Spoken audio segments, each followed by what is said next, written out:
Growing up, my relationship with my parents was, okay, not warm, not distant, just somewhere in the middle.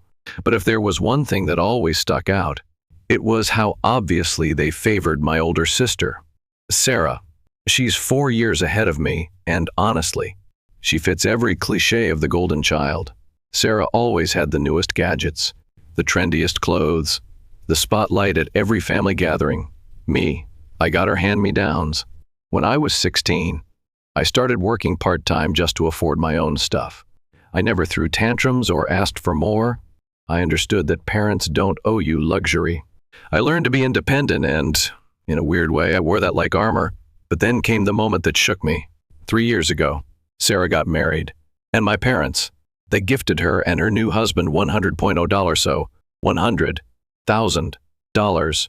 It helped them buy a beautiful home in one of those neighborhoods with white fences and perfect lawns.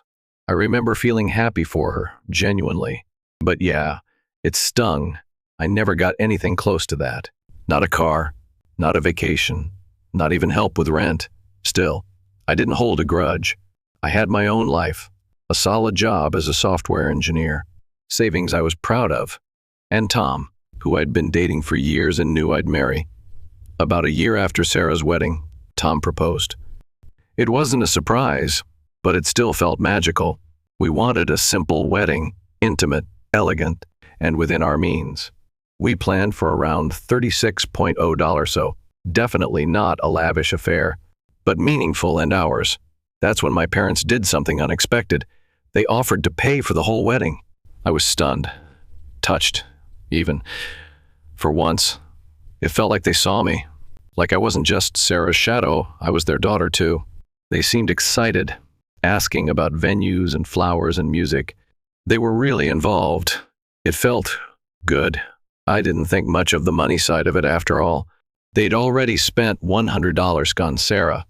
I didn't expect the same, of course, but their offer felt generous and, honestly, healing. The wedding was beautiful, small, full of love, surrounded by the people who mattered. My parents looked proud. My dad gave a heartfelt speech. My mom danced with Tom. I remember thinking, maybe this is the start of something new. Maybe things are changing. We delayed our honeymoon by a week because of work. 2 days after the wedding, I got an email from my dad. No warm words. No hope you're enjoying the start of married life. Just a subject line, wedding expenses, and a PDF attached. I opened it and froze. It was an invoice. A detailed, line-by-line bill for everything they had paid for, catering to venue, flowers, photographer, all of it. The total came to $34.5, $4.06.89. Below the total was a brief message. Please settle this promptly. Your mother and I expect timely payment. I stared at it, blinking, as if the numbers might change. They didn't. Tom found me still at the dining table, unmoving. When I showed him the email, he read it in silence, then muttered, "You've got to be kidding me. It wasn't about the money. We could afford it." That wasn't the issue. The betrayal was. I never asked them for a cent. They offered. They were the ones who made it a point to tell our relatives at the reception. We're so proud to be paying for her wedding. They looked thrilled. They acted like generous, loving parents. And now they were sending me a bill like I was some stranger who'd hired them for a catering gig. The more I thought about it, the angrier I got. Sarah got $100, no conditions, no expectations. She never had to earn their generosity. Meanwhile, I'm here getting billed for something they offered to cover. That night, Tom and I barely slept.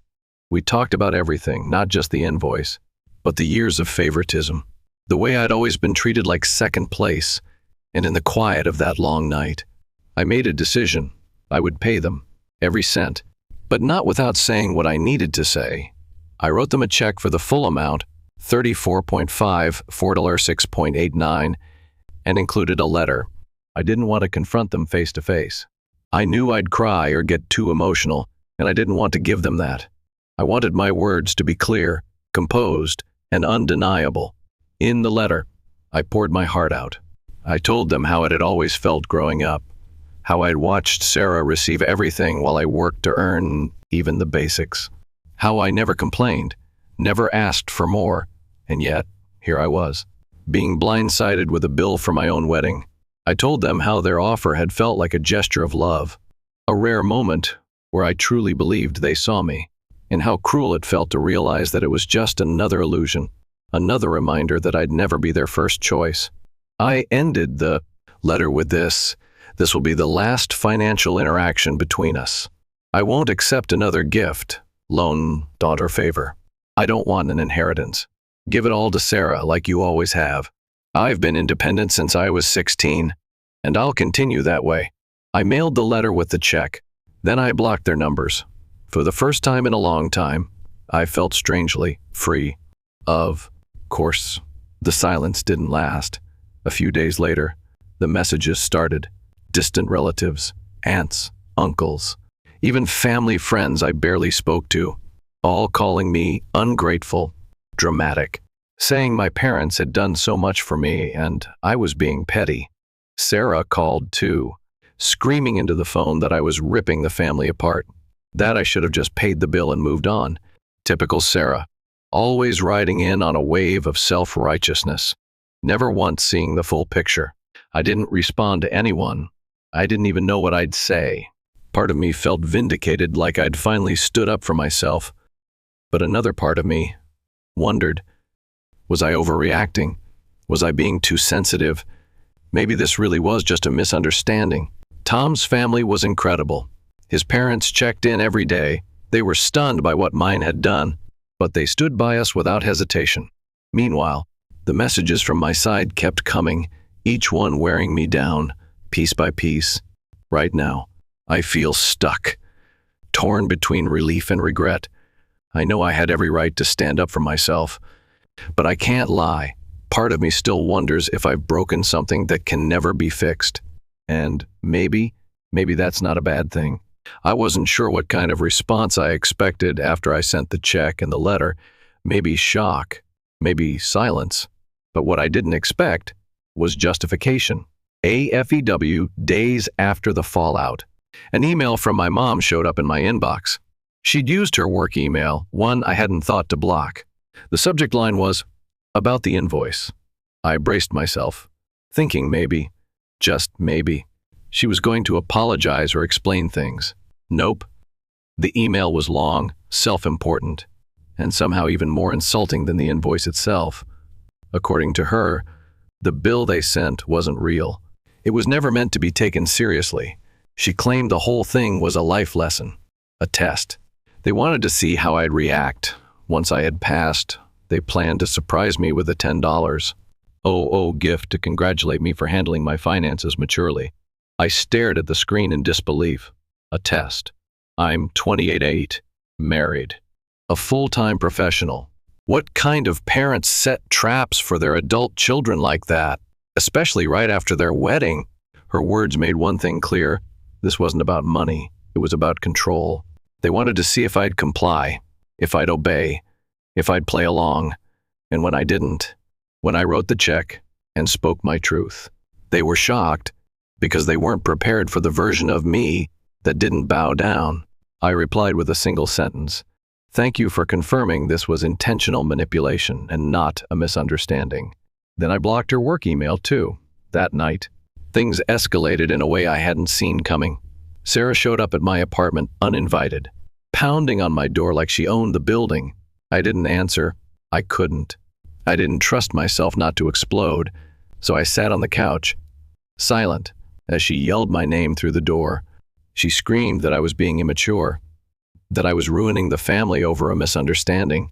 According to her, our parents weren't trying to hurt me. They were just concerned about my spending habits. That nearly made me laugh. Me, the one who's been financially independent since 16, was suddenly irresponsible in their eyes. This is the same woman who's never paid her own phone bill, who's been bankrolled by our parents her entire adult life. Now she was lecturing me on fiscal responsibility. I quietly picked up my phone and started recording. Not because I expected anything dramatic to happen, but just in case. The way things were spiraling. I didn't trust anyone anymore, not even family. Sarah kept going.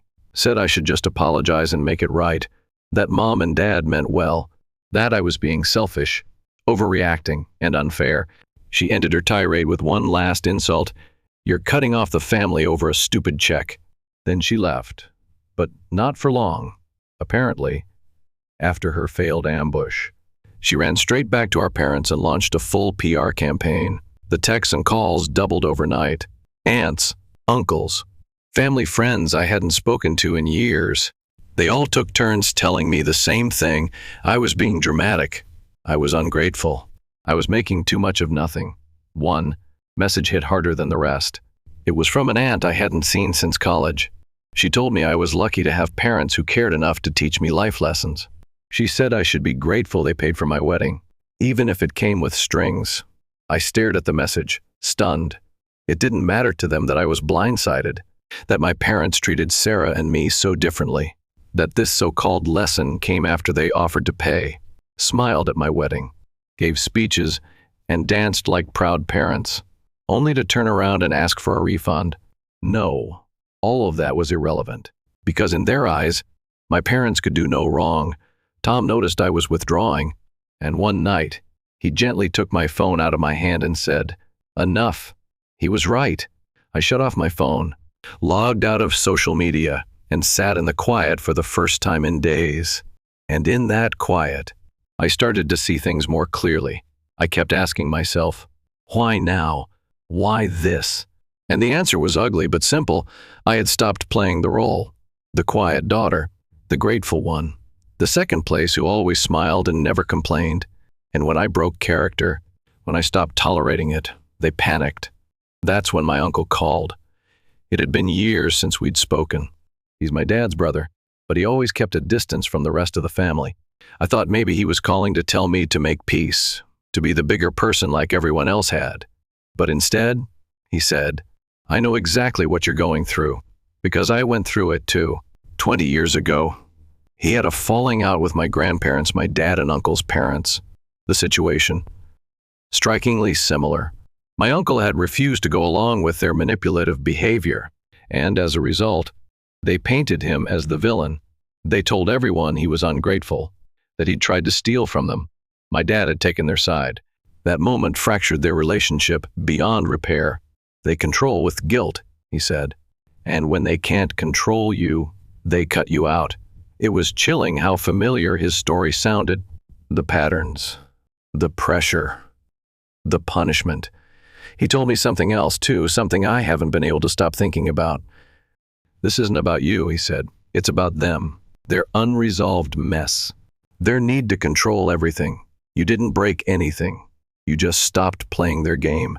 After we hung up, I sat on the floor and cried for what felt like hours. Not because I was sad, but because I finally felt understood, seen, validated. I wasn't crazy.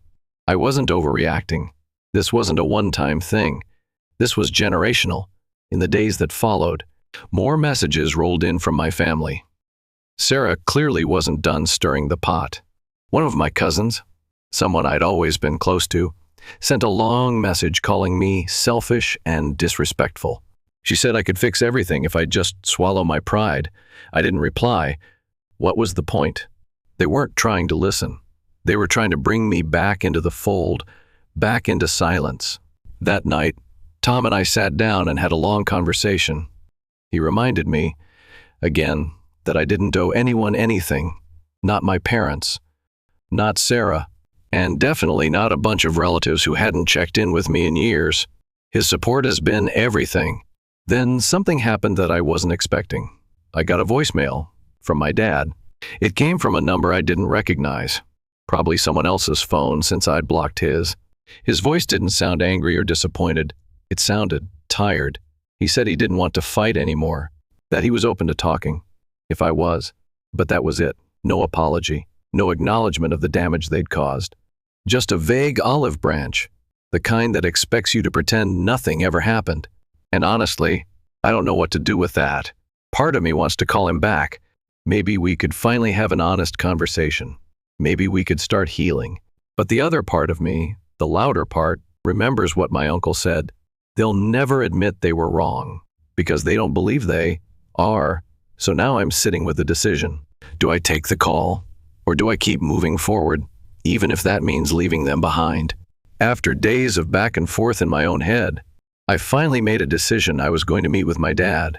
Not because I thought he had changed, not because I believed there was going to be some grand apology or epiphany. I just needed closure. For myself, not for him. Tom came with me, but waited outside the coffee shop. I didn't want my dad to feel ganged up on, but I also needed to know I had someone in my corner if things went south. When I walked in, he was already there, sitting by the window, holding a cup of black coffee with both hands like he was trying to keep them from shaking. For the first time in my life, he didn't look intimidating. He looked tired, a little older than I remembered, a little smaller. We exchanged awkward hellos. I sat down across from him. Neither of us said anything for the first minute, just silence and the occasional clink of a spoon on ceramic from another table. Finally, he spoke. "I'm sorry," he said, "for how things turned out, for how your mother and Sarah treated you, for the invoice, for everything." He didn't say, "I'm sorry we hurt you," or "I see what we did wrong." It wasn't quite that. It was more like, he was sorry I'd reacted so strongly. But still, it was the closest I'd ever gotten to anything resembling an apology from my dad. And that counted for something. Then he pulled something out of his jacket pocket, the check. The same one I'd written weeks ago. He slid it across the table toward me. "Your mother and I talked," he said. "We want to make things right. Please take this back." I stared at the check for a moment. I knew exactly what I was going to say. "No," I told him. He looked stunned. "This was never about the money," I said. "It was about everything that led up to it, the years of being second best, the favoritism, the emotional manipulation. I sent that check to be done with it, to close the loop. And I meant it," I went on. I told him how I'd always felt like the backup daughter, good enough to be, tolerated, but never celebrated. How I watched Sarah get showered with gifts, attention, love, and understanding while I learned to be self-sufficient at 16. How? For the first time. I thought they were finally doing something kind for me, paying for the wedding. Not even as much as they did for Sarah, just something. And how crushing it was when they turned it into a transaction. His eyes dropped to the table. I think he finally realized how deep this went. "I don't want the money back," I repeated. "Because this isn't something money can fix." He nodded slowly. I don't want to lose you. I'm not trying to punish anyone," I said. "But I do need space, real space, away from the guilt, away from the conditions, away from the performance of being your daughter without ever feeling like one." To my surprise, he didn't argue. He just said, "I understand." It was the first time I'd ever felt like he heard me, not just listened, but actually heard me. Maybe it didn't fix everything, but it gave me something I hadn't had before: peace. When I walked out of that coffee shop, I didn't feel triumphant. I didn't feel sad. I felt free. A few days later, a couple more relatives messaged me, probably hoping for more drama. A few even said they heard my dad tried to give me the money back and that I rejected their kindness. So I started replying. To every person who messaged me, I asked one simple question: can you tell me one thing my parents have done for me that matched what they've done for Sarah? Almost every time, there was silence, or deflection, or a hasty retreat. The truth was, no one could answer it, because they all knew what I knew, that the favoritism wasn't subtle. It was glaring, and they'd all looked the other way for years. Eventually, the messages died down. I think people realized I wasn't playing along anymore, and then the final blow came in the form of a bank alert. The check I wrote, they cashed it. I stared at the notification for a long time, not because I was upset, but because it confirmed exactly what I suspected. They could say they never intended to keep it. They could claim it was a lesson or a test or a joke, but in the end, they took the money, and with it, they also took away any illusion I had left that maybe they were capable of change. Tom and I talked about it later that night. He asked me if I was okay. I smiled and said, yeah, I actually am, because that check, that moment, finally ended the last lingering tie of guilt I felt. They wanted to treat me like a transaction. Fine.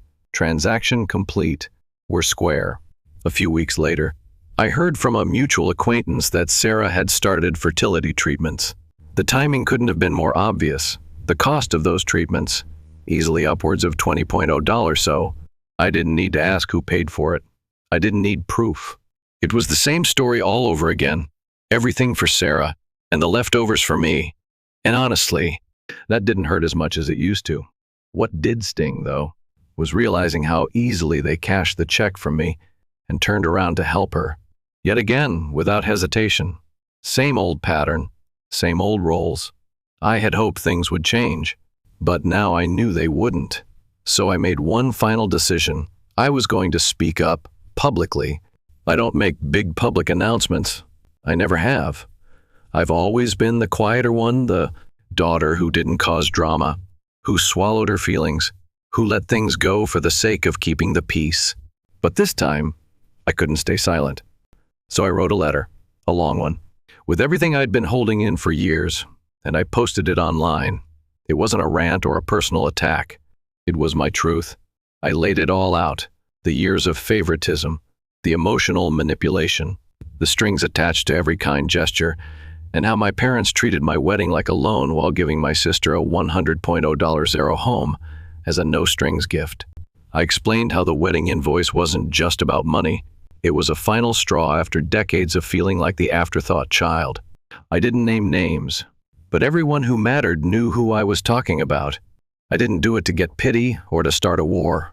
One, did it because I was tired of carrying shame that didn't belong to me. And because I wasn't the only one. My uncle, my dad's estranged brother, saw my post and reached out. He told me, this is exactly what they did to me. He shared his own story publicly too, how our grandparents tried to control him with money, how my father took their side, and how he'd spent the last 2 decades being labeled the black sheep for refusing to play along. So we posted a joint statement, not to get revenge, but to tell the truth. His version, mine. Side by side, 2 voices from 2 generations, connected by the same pattern of emotional games disguised as love. The aftermath came quickly. Most of the family sided with my parents. No surprise there. Some sent me private messages saying I was selfish, ungrateful, vindictive, that I was dragging family business into the public eye, that I'd ruined any chance of reconciliation. But a few, just a few, wrote with something different. They said, I see you. They said, I've been there. They said, thank you. One of my cousins, who I'd always been close to, apologized for taking sides too quickly. Another relative, who I barely knew growing up, told me my letter gave her the courage to finally confront her own toxic relationship with her parents. I didn't expect that, and it made me feel less alone. As for my parents, they didn't respond directly, but I heard through the grapevine that my mom was furious, and my dad was embarrassed. Sarah, predictably, doubled down. She's still struggling with infertility, and apparently, she's been telling anyone who will listen that I'm cursed or jealous or trying to destroy the family legacy.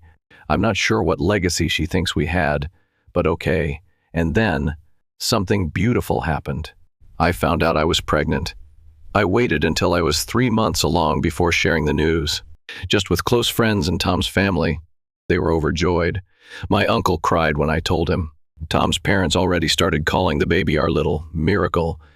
But I didn't tell my parents. Or Sarah. They weren't going to be a part of this chapter. Not this time. This child, our child, would never feel like second best. Would never be measured against a sibling or controlled through guilt. Would never be treated like love had a price tag. This child would grow up in a home full of laughter, respect, and unconditional love. When people asked if I was going to tell my parents, I simply said, they made their choice. Now I'm making mine. I did hear from them again, eventually.